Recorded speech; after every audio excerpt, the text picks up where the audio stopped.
So we are going to do the notes a little bit differently. We're getting semi back to normal. This is how I've typically done them in the past. The advantages is one, we're not going to be able to, you don't have to write as much, so you won't feel like your hand has to fall off.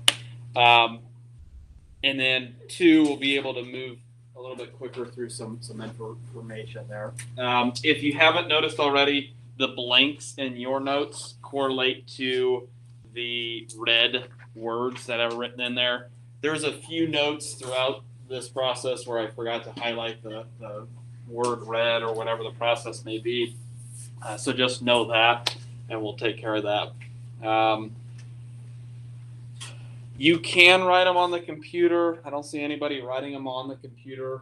That's fine. What I'll do here is when you get done, I will check that you had them all filled in. I'll get you the points right then and there, and then you'll be good to go with that business there. So any questions before we actually get started with the details? The other thing too, I know this room is awkward, the projector's awkward, and I'm trying to record this as well for the remote only students. If you need to adjust where you are, by all means, you can get up and move throughout the room. So we kind of done some baby steps while I was gone, learning about matter, and then we kind of learned about the basics of science. Now we actually get down to the business of chemistry. We really get to our basis here, talking about this stuff here. So we kind of have a history lesson to begin with, and then towards the end here, we'll actually get into the science part here.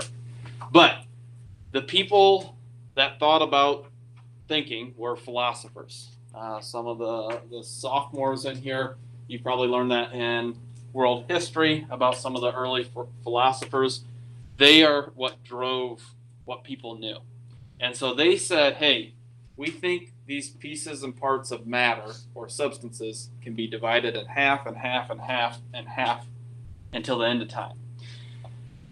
This was a little bit different about 300 or 400 BC when some different thought processes came back. So anybody need this right now? Question? All right, so Democritus. He was the first guy. You can see the time frame here. Again, I'm never worried about you knowing specific dates. This isn't a history class, but I want you to get an idea of, hey, when did this take place, so you can kind of time out those experiments. But he is the first guy that said, hey, at some point we cannot divide some piece of matter, some substance in half again. We get to this bottom line portion here, and he said, hey, I'm going to call those things, when we can no longer divide that piece of matter, atomos. Now, later on, we called them atoms, and so that's where the name got derived from. And the other major thing is he said, hey, matter cannot be created or destroyed. And so this kind of sets the foundations for what we have almost 2,200 years later, when we actually can do science with research and that nature there. Questions on this? Does anybody need them? Okay, moving on here. Unfortunately, Aristotle was about the same time, a little bit after Democritus. He was a lot more powerful. Specifically, he influenced some really powerful people and kings and queens and things of that nature. And so he said, yeah, you know what, Democritus, that's a nice idea, but how can these atoms just have empty space? When I look at, for example, this table, the table doesn't have empty space. I can't see empty space. So what you're telling me can't happen. And so remember, Aristotle is really powerful, and what he thinks everybody should think.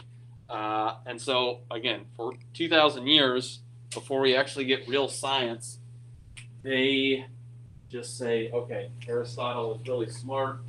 He made a lot of things or made a lot of notes of things, and that's what we're going to accept. So questions? Anybody need them? All right, so now we finally get to science. And along comes John Dalton. You can see that now we're in the 1800s is when he does most of his work. And so now we actually have experiments to back up what Dalton was saying. So what he did was he said, hey, Democritus had a pretty good idea. But the problem with Democritus is he could not prove it. He could not show somebody, hey, this is my results of the experiment. This is what I did. And so he said, I'm going to expand on that with some proof. And so what he develops, this is really a foundation for all chemistry courses, and typically they'll go over it in every chemistry course, is this business on atomic theory. So it's basically saying, hey, what's the basis for these atoms, the smallest part of matter that retains those particular properties of whatever we're talking about. Again, the big thing here is that he has research. And so what research does is it gives us that actual proof, that actual data that we talked about in chapter 2 when we went through data analysis and things of that nature. Data gives you that proof to be able to argue. Questions on this? Anybody need it? Sorry. Okay, I got it. Okay. Anybody else? All right, so this is really important. This is probably the most important slide of definitely this section. One of the most important slides of all of chapter 4. But Dalton makes four statements here. And he says that matter is composed of these things called atoms. That was directly derived from what what Democritus said. And then he goes on number 2. He says atoms of a similar element are identical. Okay, so that meant every carbon atom that was found was going to be the same. Now, point number 2, that's his one flaw in his theory. We'll talk about that when we get to something called isotopes. But again, you can kind of star number 2 because that was his wrong part of his theory. Anyways, he also says, hey, atoms cannot be created, destroyed, or divided. And this actually becomes another scientific law. So what he did, he actually did experiments time and time again. And so what he would do is he would very, very meticulously measure out the substances that were involved. He would run the reaction, make sure all of that got contained in one particular container, and then he would measure it again. And so what he found was that over and over and over again, he found that, hey, this does not lose any mass. And so that is a very substantial set of evidence that he has. And he has, again, this list of data that's endless almost. And then he says, hey, because this matter does not get created or destroyed in a chemical reaction, what happens is these really small particles are going to break apart. They're going to get all rearranged, and then they're going to recombine in a new fashion to have that chemical reaction complete. That's why we see different things at the end of a chemical reaction compared to that beginning. Again, this is, like I said, probably one of the foundation things really with chemistry and all of science. Questions? Does anybody need it? Alrighty, so this one's kind of long here, but this is Dalton's actual proof. So I've said this all along throughout notes is that, hey, nobody's going to believe you unless you have that data to support yourself. And so what he did these very detailed experiments, and I don't have you underline it or I don't have you write it, but mass. Mass is really important. It may not seem much to you or me, but this is the first time that they actually have accurate balances. Kind of weird because we have 3 balances here that can, for the most part, accurately balance some things. But Dalton was the first to really use that analytical balance, or that balance that really gives you those precise values. And so he's able to have very good set of data. And so in this, point number 2 it's going along with what he said in his third part of his theory. Hey, we have different stuff before and after the experiment. The reason we do this is those really small particles will break apart, separate all around, and rearrange in new compounds, and that's what we see at the end of a chemical reaction. He's also, since he's able to explain, hey, we have different stuff before and after, and it's because of these atoms rearranging, he's able to basically convince people, hey, these atoms have to be the basis for what we have.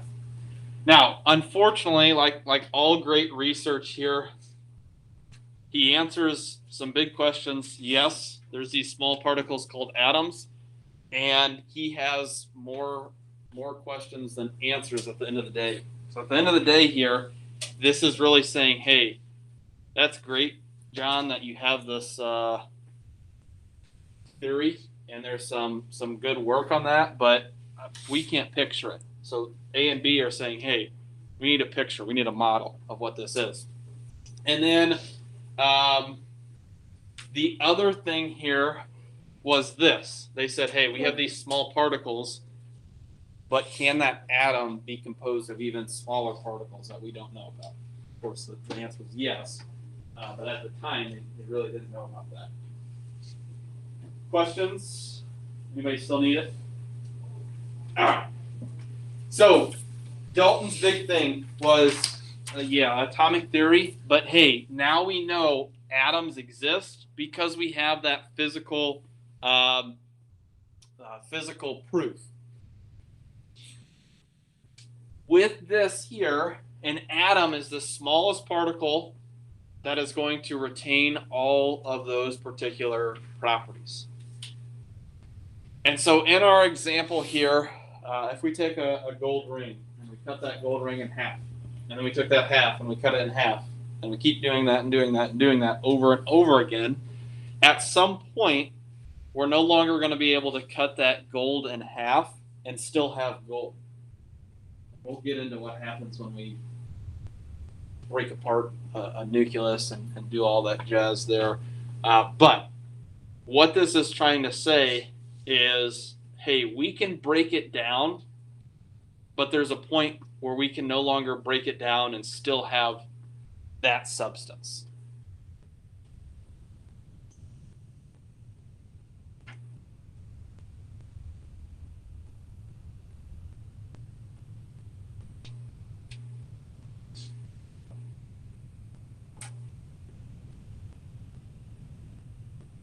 Now, again, this just really gets into the beginnings of an atom.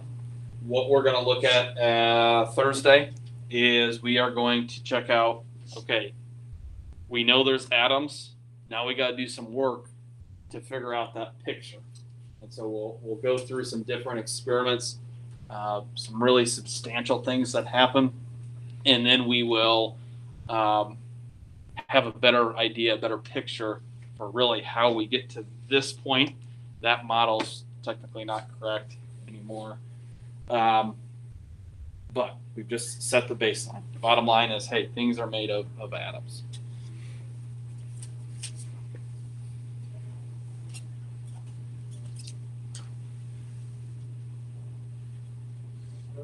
The rest. You know, I know you all are going to sign up for my course again next year, but yeah, I don't know. I'm definitely using these. I've always had them. What's your course next week? Chemistry. Is it like, since we had you this year, is it automatic that we get you next year, or is it kind of randomized again? Yeah, so if you take honors chem, it'll be with Mr. Dorfler. We've kind of rearranged our classes. So essentially, this intro to chem and physics is going away, and we're going to make it more of a beefed up chemistry class to help you out when you go either to Mr. Dorfler or you go take anatomy with Mr. Hampton. So we're kind of wanting to beef up the chemistry and make that stronger. But you guys are going to get a big chunk of what I'm going to give them next year. So, have you guys picked classes yet, or is that coming up? They're due this Fed. Okay, yeah. So, hey, if you're a freshman, well, if you're a freshman and you took this class and bio, you can take anatomy or honors. If you're a sophomore, you took bio last year, and so you can take the same set of courses,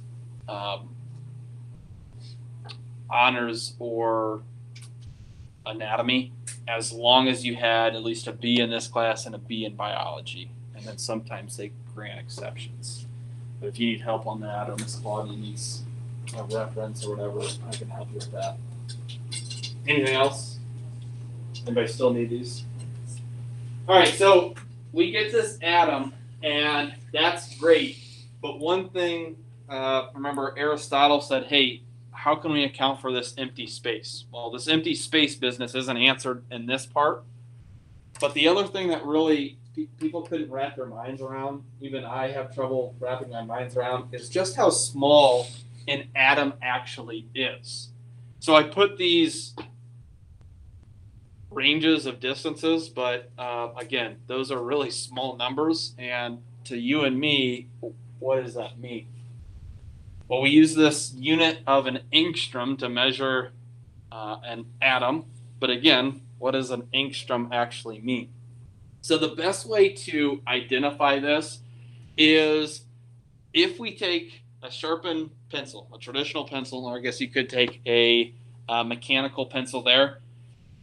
And if you take just the diameter of the lead, so we're not talking a very big diameter, and we place it in the center of a big soccer field or a football stadium, that center could represent the nucleus, the center of the atom.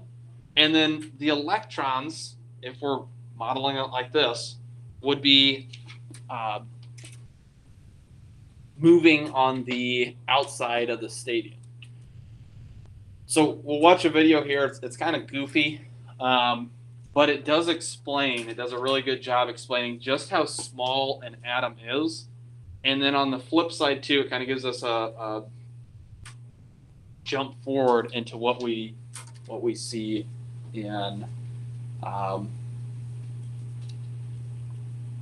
the future with the different parts of the atom.